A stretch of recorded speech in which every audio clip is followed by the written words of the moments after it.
I heard the laughter before I saw them. Terrence and his friends sat around a corner table at Marino's, the Italian place we used to call ours.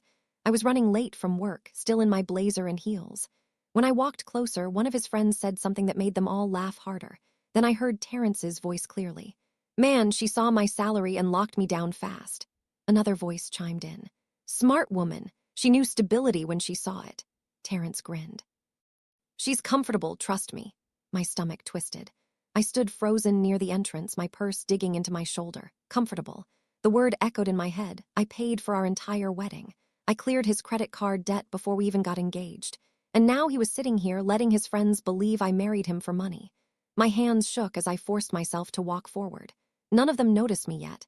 I could still turn around, leave, pretend I never heard it. But something inside me refused to run. I stepped into their line of sight. Terrence looked up and his smile widened like nothing was wrong. "Babe, you made it." He stood and kissed my cheek. His friends nodded at me with smirks I'd never seen before. One of them, Marcus, gestured to an empty chair. "We were just talking about how lucky Terrence is." I sat down slowly, setting my purse on the table. My face felt hot, but I kept my expression neutral. "Lucky how?" I asked. Marcus glanced at Terrence. "You know. Good career, smart wife, solid life." Terrence laughed and put his arm around my shoulder. "Yeah, I did all right for myself." The way he said it made my skin crawl, like I was a prize he'd won, like I hadn't been the one holding us together financially for years. I smiled tightly and nodded. Inside, I was screaming. But I didn't say a word. Not yet. I let them talk. I let Terrence parade me around like a trophy while his friends looked at me differently now. Through his lie. Through the story he'd created, where I was the one who needed him. The car ride home was silent. I stared out the window, watching streetlights blur past. My chest felt tight. Finally, I spoke. "Why did you say that?" Terrence glanced at me. "Say what?" "That I married you for stability, for money." He laughed, actually laughed. "Naomi, it was a joke. Relax." I turned to face him. "It didn't sound like a joke." He sighed, gripping the steering wheel tighter. "You're being too sensitive. They were just messing around." "You didn't defend me," I said quietly. "You let them think I used you." His jaw tightened. "It's not that serious. Don't make everything about money." I stared at him. This was the man I'd sacrificed for, the man I'd loved enough to pay off his debts without asking for anything in return. And now he was telling me I was overreacting. I turned back to the window and said nothing else. But inside, something shifted. A door I didn't know existed started to close, and I realized something I'd been ignoring for months. Terrence had never respected what I brought to this marriage. Not once. I thought back to when we got engaged. Terrence had proposed at the park, nervous and sweet. I said yes without hesitation. Back then, he was struggling. His business had failed, and he owed nearly $12,000 on credit cards. He didn't tell me directly, but I saw the statements one night when he left his laptop open. I didn't confront him. Instead, I quietly paid it off. I transferred the money in chunks so he wouldn't feel embarrassed. When the bills stopped coming, he seemed relieved but never asked how. I didn't need him to. That was love, I thought, supporting each other silently. Then came the wedding. Terrence wanted something nice, but his savings were gone, so I paid for the venue, the catering, the flowers, everything. I told him we'd split it later, but we never did. He never brought it up, and I never pushed. I thought we were building a life together, but now, looking back, I saw it differently. I'd been building. He'd been coasting, and somewhere along the way, he'd rewritten the story to make himself the provider. At work the next day, I couldn't focus. My colleague Layla noticed during lunch. She sat across from me in the break room, stirring her coffee. "You okay?" I nodded. "Yeah, just tired." She didn't buy it. "Naomi, you've been staring at that salad for 10 minutes. What's going on?" I hesitated, then told her. Everything, the restaurant, the comments, the lie. Layla's expression darkened as I spoke. When I finished, she leaned back and shook her head. "That's not a joke, that's disrespect." "I know," I said quietly, "but maybe I am being too sensitive."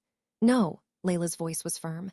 "A man who mocks your worth in public is showing his real opinion in private. You need to pay attention to that." Her words stayed with me the rest of the day. I tried to shake them off, but they clung to me like smoke. That night, I went home and tried to act normal. But normal felt like a mask now, and I wasn't sure how much longer I could wear it. I tried talking to Terrence again that night. He was on the couch, scrolling through his phone. I sat beside him. "Can we talk about what happened?" He didn't look up. "Naomi, you've been acting cold all week." "Cold," I repeated, because I felt disrespected. He finally looked at me. You're making a big deal out of nothing. You know what I think? You're insecure about who makes more money. I froze. What? You heard me, he said. You've always been weird about finances. Maybe that's why you took it the wrong way. I couldn't believe what I was hearing. He twisted the entire situation, made me the problem, made himself the victim. I'm not insecure, I said slowly. I'm upset because you lied about me. I didn't lie, he snapped. I made a joke, you just can't take one. I stood up and walked to the bedroom. I didn't slam the door. I didn't yell. I just closed it quietly and sat on the edge of the bed. My hands were shaking. And for the first time, I wondered if Terrence actually believed his own story. A week later, I overheard him on the phone. I was in the kitchen making coffee when his voice drifted from the living room. Yeah, Naomi had money when I met her, but I'm the one managing it now. I stopped stirring. Managing it, he kept talking. She's smart with numbers, but she doesn't know how to invest like I do. I've been helping her grow what she's got. My heart pounded. I set the spoon down carefully and walked toward the doorway. He didn't see me. He was leaning back on the couch, relaxed, confident, like he genuinely believed what he was saying. I turned around and went back to the kitchen. My chest felt tight, managing it, helping me grow it. I'd never given him control of my accounts. At least I didn't think I had, but suddenly I wasn't sure. Had I signed something? Had I added him to something without thinking? My analytical brain kicked in. I needed to check. Immediately. That afternoon, I logged into my accounts. Our joint savings showed several large withdrawals. 5,000, 3,000, 2,500, all within the last 2 months. I scrolled through the transaction history. Each withdrawal was labeled investment transfer. I never authorized those. I clicked on the details. The money had been moved to an account I didn't recognize. My stomach dropped. I grabbed my phone and called the bank. The representative confirmed what I already knew. Terrence had made the transfers using joint account access. Was this approved by both account holders? She asked. No, I said quietly. She paused. I'm sorry, but technically either account holder can authorize transactions. I thanked her and hung up. My hands were shaking, not from panic, from clarity. This wasn't a misunderstanding. This was theft, and it was time to start documenting everything. I spent the next 2 days pulling every financial record I could find. Bank statements, credit card bills, tax returns. I created a spreadsheet and tracked every transaction. That's when I found them. Transfers to his mother, $800 here, $1,200 there, transfers to his cousin, $600, $1,000, and then I saw it, a company labeled KJ Events. 3 payments, $2,000 each. I Googled the name, nothing came up. No website, no business registration. Just a name. I searched Kendra James instead. Her Instagram appeared immediately. She was Terrence's ex-girlfriend from college. I scrolled through her photos. Recent ones showed her at restaurants, events, parties. Some of the locations looked familiar. I cross-referenced the dates with Terrence's calendar. He'd been at those same places, on the same nights. My vision blurred. This wasn't just about money. This was betrayal on every level, and I wasn't going to let him get away with it. I didn't confront him, not yet. Instead, I played along. I smiled when he came home. I asked about his day. I cooked dinner and laughed at his jokes. He thought I'd moved on, that I'd forgotten about the restaurant incident, but I hadn't forgotten anything. I was just learning how to hide. My quiet nature became my camouflage. Terrence never suspected that behind my calm exterior I was building a case. Every night after he fell asleep, I worked. I backed up files. I screenshotted texts. I recorded conversations when I legally could. I wasn't angry anymore. Anger was loud and messy. This was something colder, precision. And precision was something I was very good at. Layla checked in regularly. You okay? She'd ask. I'm fine, I'd say, and I was, because I had a plan. And for the first time in weeks, I felt in control again. Terrence's 38th birthday arrived. He wanted a party at our place. I agreed and helped plan everything. Friends came over, music played, people laughed. At one point, Terrence stood up with a drink in his hand. I want to toast my beautiful wife, he said. Everyone turned to look at me. I smiled. Naomi's the best financial decision I ever made, he said. Laughter erupted. People clinked glasses. Someone shouted, lucky man. I kept smiling. But inside, the decision was already made. I was leaving, and I wasn't leaving empty-handed.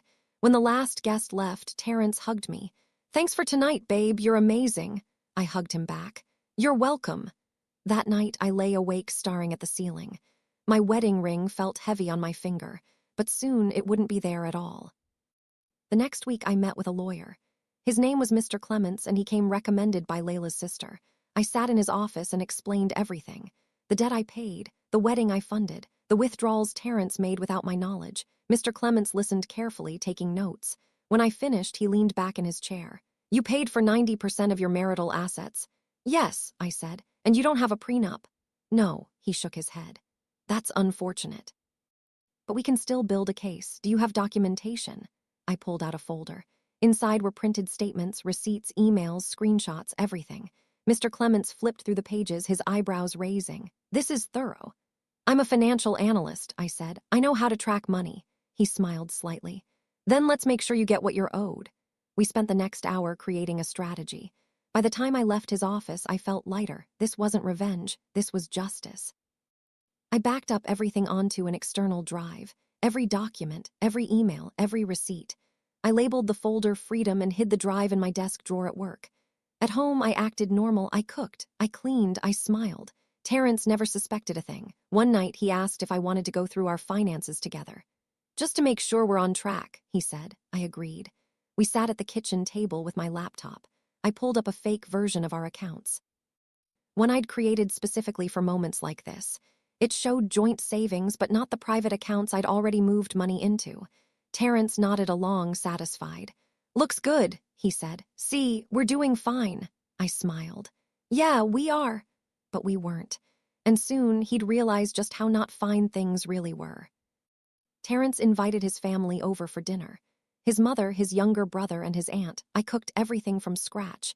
When they arrived, his mother hugged me. You're such a blessing, she said. Terrence is lucky you take care of him so well. I smiled politely. His aunt nodded. It's good he can provide for you both. Not every man can do that. I glanced at Terrence. He was grinning, proud, like he'd built everything himself. I realized then that he'd been telling them the same story. That he was the provider, that I was dependent on him. The lie wasn't just for his friends, it was for everyone. I excused myself and went to the bathroom. I stared at my reflection in the mirror. My face looked calm, but inside I was screaming. When I came back, I sat through the rest of dinner with a smile. But I made a mental note. Everyone needed to know the truth, and they would, soon. That night, Layla called. You need to document your story, she said. What do you mean? Record yourself, talk through everything, not for revenge, for clarity. I hesitated. I don't know if I can. You can, she said firmly. You need to hear yourself say it out loud. So I did. I set up my phone on the dresser and hit record. I talked for 20 minutes. I explained how we met, how I paid his debts, how I funded the wedding, how he lied, how he stole. By the end, I was crying. Not because I was sad, because I was angry at him, angry at myself for not seeing it sooner. When I finished, I saved the video privately.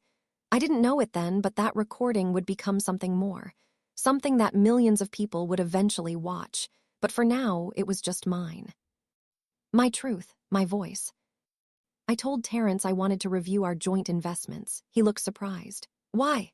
I just want to make sure everything's organized, I said. He hesitated. It's fine, Naomi, I've got it handled. I know, I said calmly, but I'd feel better if we looked together. He sighed and pulled out his laptop. We sat at the table. I asked questions, simple ones at first, then more specific. Where did this money go? Who approved that transfer? Why wasn't I notified? His answers got defensive, vague. Finally, he snapped. You wouldn't have anything without me, Naomi. I stared at him. What did you just say? You heard me, he said. I've been managing everything. You'd be lost without my help. I didn't argue. I just smiled slightly, because I'd been recording the entire conversation on my phone, and now I had his words, his arrogance, his lies all on video. A few days later, Mr. Clements called. We have a problem, he said. What kind of problem? The investments Terrence made, they were done using your social security number. My stomach dropped. What does that mean? It means you're legally liable for any losses. If those investments fail, the debt falls on you. I closed my eyes. This wasn't just betrayal. This was sabotage. Can we fix it? I asked. Yes, he said, but we need to move fast. And you need to separate your finances immediately. I hung up and stared at the ceiling. Terrence hadn't just stolen from me. He'd set me up to take the fall, but he'd made one critical mistake. He underestimated me, and that mistake was going to cost him everything. I started moving money, quietly, carefully. I closed joint accounts and opened new ones under my maiden name. I redirected my paychecks.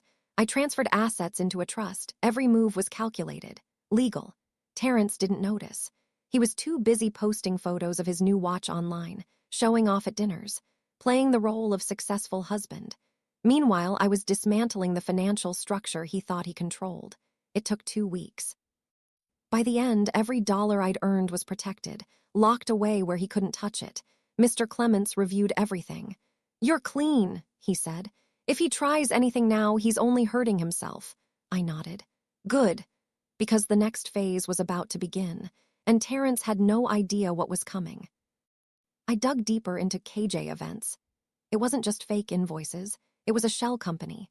Kendra and Terrence had been using it to drain my business savings account, the one I'd set up for future investments. They'd created fake contracts, fake receipts, all designed to look legitimate. But when I traced the money, it led straight to Kendra's personal account. They'd been planning this for months, maybe longer. I sat at my desk, hands shaking, not from fear, from rage.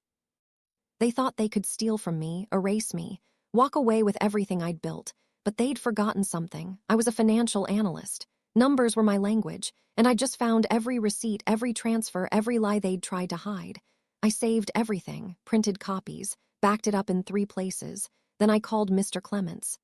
"I found something," I said. "Something big." I cooked Terrence's favorite meal that night. Steak, mashed potatoes, roasted vegetables. I set the table with candles. When he walked in, he smiled. "What's the occasion?" "No occasion," I said. "Just wanted to do something nice." We sat down and ate. He talked about work, about his friends, about plans for the weekend. I nodded along, smiling. When he finished eating, I pulled out my phone. "I want to show you something," I said. I pressed play. His voice filled the room. "Yeah, Naomi had money when I met her, but I'm the one managing it now." Then another clip. "She wouldn't have anything without me." Then another. His jokes, his lies, his affair. His face went pale.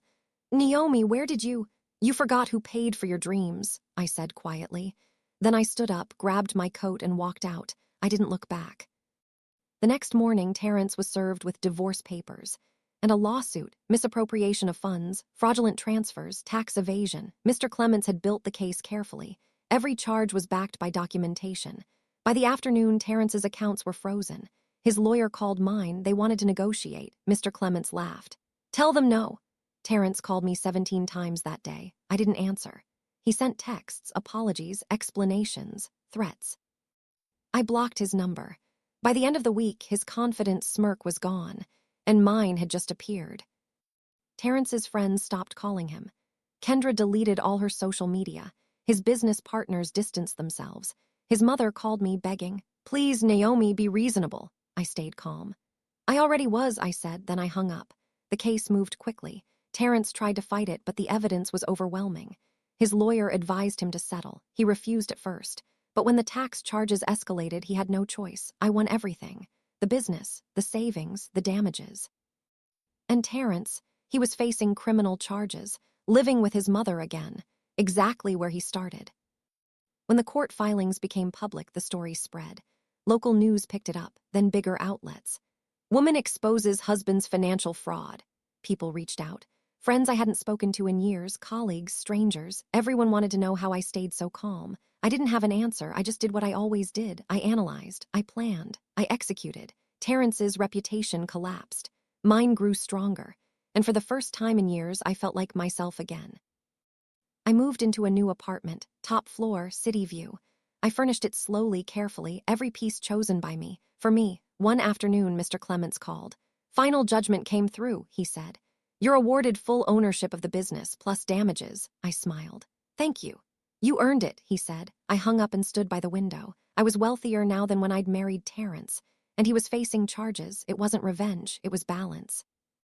I recorded one final video. Same calm tone, same voice. "I didn't marry for money," I said. "I married for love, but he married for comfort, and comfort can end." I closed my laptop. The camera faded. I wasn't bitter. I wasn't broken. I was free, and that was worth more than anything.